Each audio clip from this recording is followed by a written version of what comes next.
Halo teman-teman, kembali dengan channel Zevanya Daniela dan pada video kali ini kita akan bahas salah satu contoh soal kimia kiriman dari teman kita. Dan soal kali ini merupakan soal mengenai kimia unsur ya, lebih tepatnya kita akan bahas salah satu senyawa yang dibentuk dari dua unsur yang kita bahas pada video kali ini. Jadi di sini ada 4 soal yang kita akan langsung bahas sekaligus.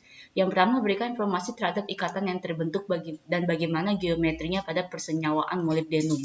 Lalu setelah itu yang kedua, adakah interaksi atau gaya antar molekul yang terlibat dalam senyawa tersebut?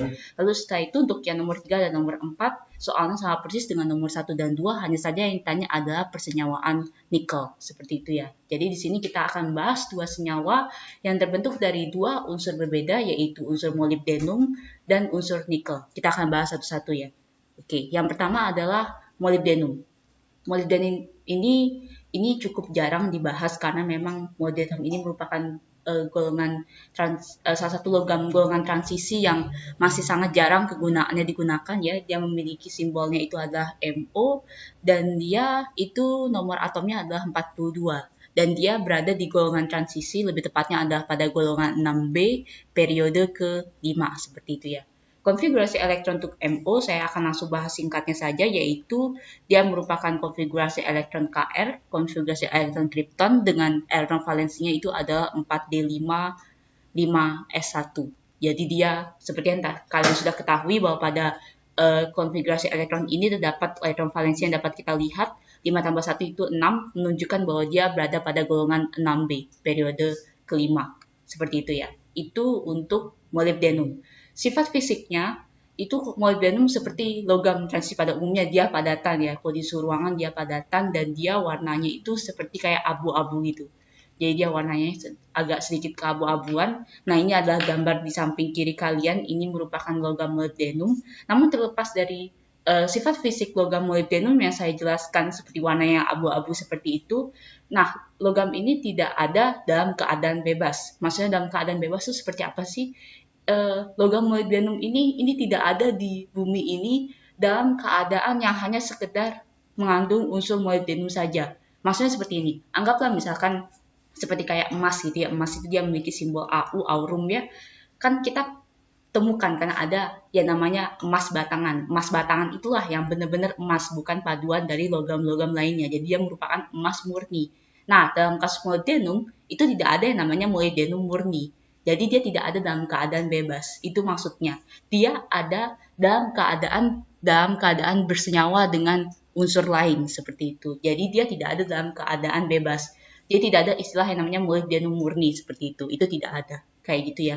Dan seperti yang tadi saya sudah bilang, karena ini cukup langka penggunaannya, jadi molybdenum ini pun juga sangat sedikit penggunaannya. Seperti itu ya. Itu sekilas mengenai molybdenum. Yang kedua itu adalah nikel. Nah, nikel. Nikel itu juga sama seperti molybdenum, dia merupakan salah satu logam pada golongan transisi. Dia memiliki nomor atomnya itu adalah 28 dan dia berada pada di golongan 8B periode keempat. Jadi dia tidak seperiode dan tidak segolongan juga dengan molybdenum gitu. Dan dia memiliki konfigurasi elektronnya itu sama dengan konfigurasi elektron argon ditambah dengan elektron valensinya ada 3D8 dan 4S2 seperti itu. Jadi dia memiliki 10 elektron valensi dan logam yang memiliki 10 elektron valensi itu tetap dikategorikan sebagai golongan 8B. Seperti itu ya. Dan secara fisiknya logam nikel ini warnanya perak ya. Warnanya perak mengkilap seperti itu. Nah, ini adalah gambar dari logam nikel yang sebenarnya. Dan berbeda dengan molybdenum ini, bahwa nikel itu ada dalam keadaan bebas. Jadi kita bisa lihat langsung logam nikel yang benar-benar murni gitu. Itu yang disebut dengan logam nikel. Penggunaan dari logam nikel itu lebih luas daripada molybdenum tadi yang saya bilang. Itu paling mudah sih waktu zaman-zaman dulu ya.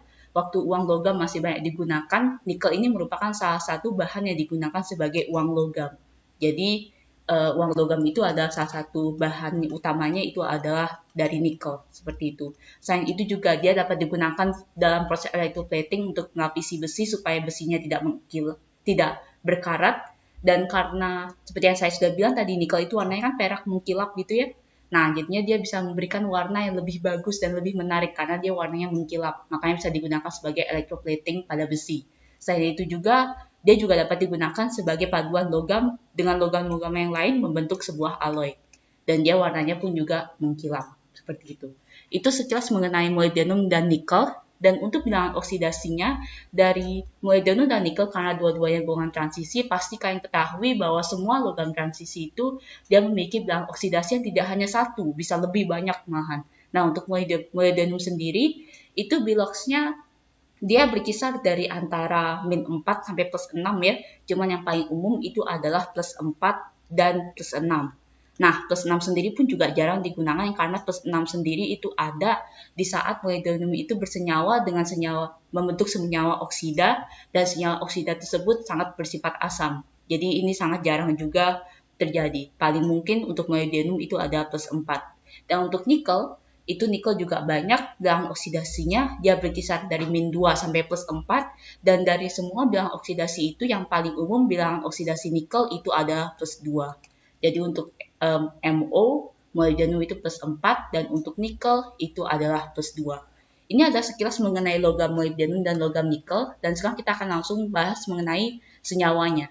Nah, karena seperti soal yang dikirim oleh teman kita ini tidak persis menjelaskan senyawa apa yang dimaksud, maka saya akan gunakan senyawa yang paling umum terjadi untuk kedua unsur ini, molybdenum dan nikel, dan saya akan menggunakan senyawa klorida, yaitu untuk molybdenum itu ada molybdenum 4 klorida, MoCl4, dan untuk nikel itu ada nikel 2 klorida, yaitu NiCl2, seperti itu.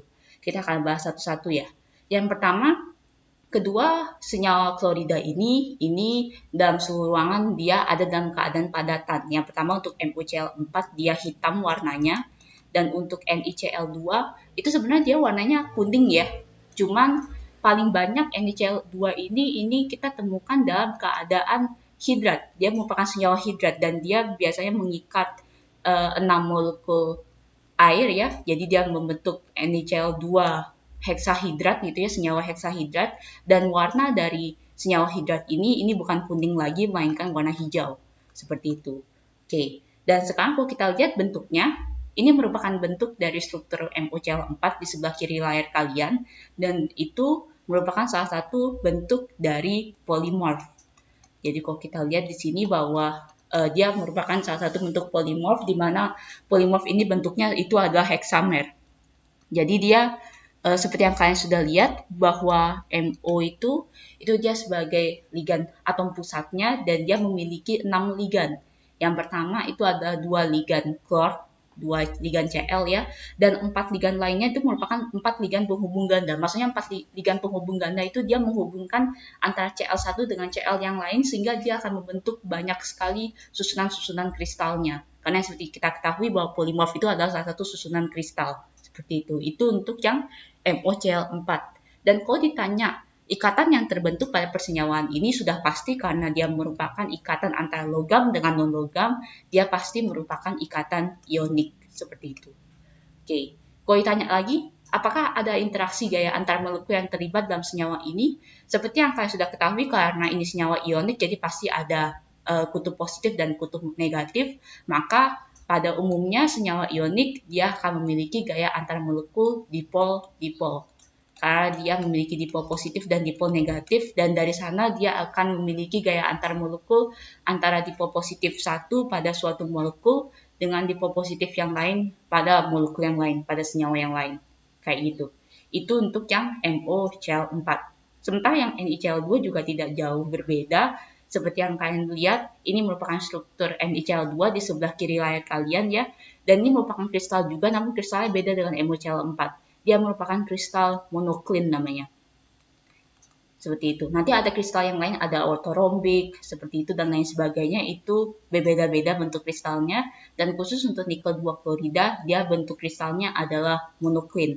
Dan setiap struktur kristalnya sendiri, itu dia bentuknya oktahedral. Kayak gitu. Jadi, Ni itu dia berperan sebagai atom pusatnya, dan dia mengikat 6